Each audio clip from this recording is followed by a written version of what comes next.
This 26 Sports and CCTV high school basketball presentation is presented by Cadillac Casting Incorporated.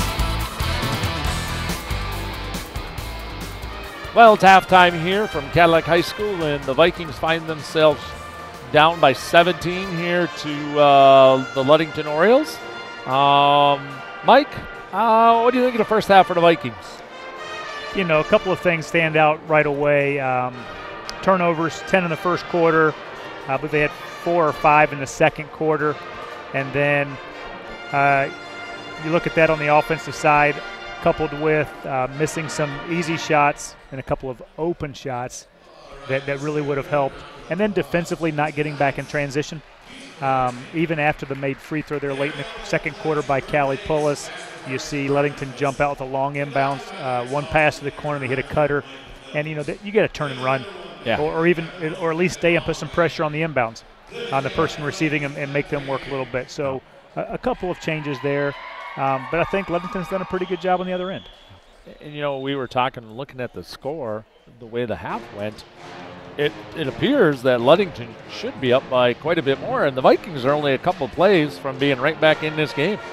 Yeah, so you got some leading scores there for us, Mike? Yeah, so, you know, the Vikings, Hannah Emmington has 4 points, made 2 baskets. And, you know, the great thing, you know, if you're looking for some bright spots on that first half for the Vikings, both of Hannah's baskets came off assists from Callie Pullis.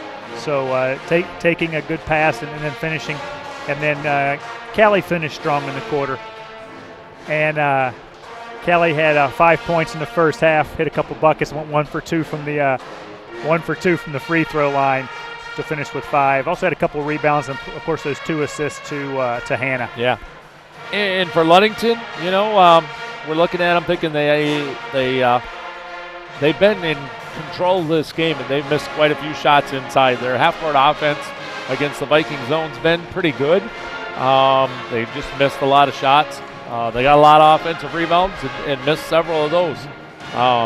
So once again, the Vikings, you know, with a couple of good plays to start the third quarter, could find themselves right back in it.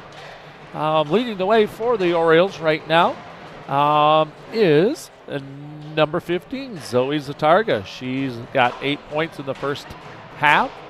Lindsey Holmes has 7 with 1 nice 3-point basket among those.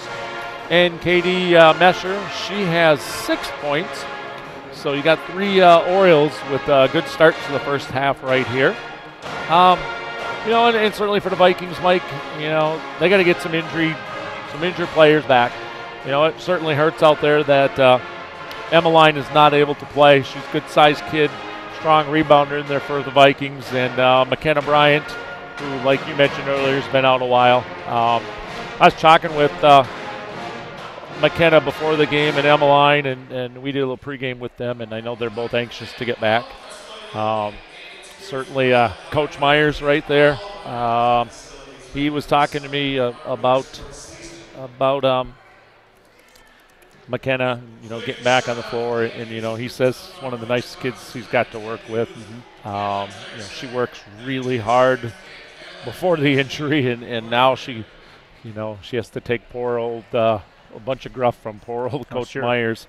You know how he is. He's a great person here for Cadillac Schools. You know, you mentioned the injuries. So looking over at Macy Brown, JV player, has ice in the knee, had a little skiing or sledding incident over the break with a bruised knee. Yep. So she's sporting some ice tonight. You know, we mentioned the 50-46 JV loss, but the freshman girls, just so the viewers are aware, the freshman girls were up in Benzie, playing Benzie Central last night. They won 47-17, a nice 30-point victory. And the freshman team is undefeated this year and have had little competition at the freshman level. So there are players coming. There are a couple players, three freshmen up on the JV, so along with that freshman group. And so there are some strong players in the system that are working their way up. Yep. And so you know, that's what we're hoping to see here in the future on 26 Sports. But to kind of segue into that, Dan, we got a couple things coming up this week.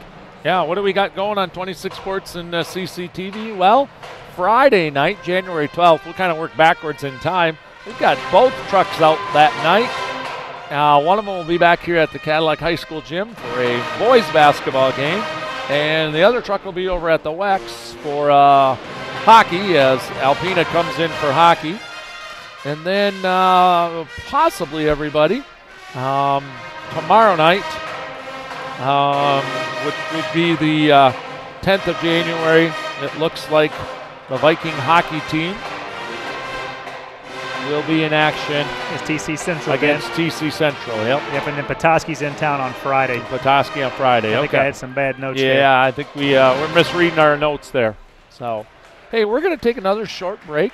We are getting ready for a second half action, and Mike and I will be right back to bring you that call.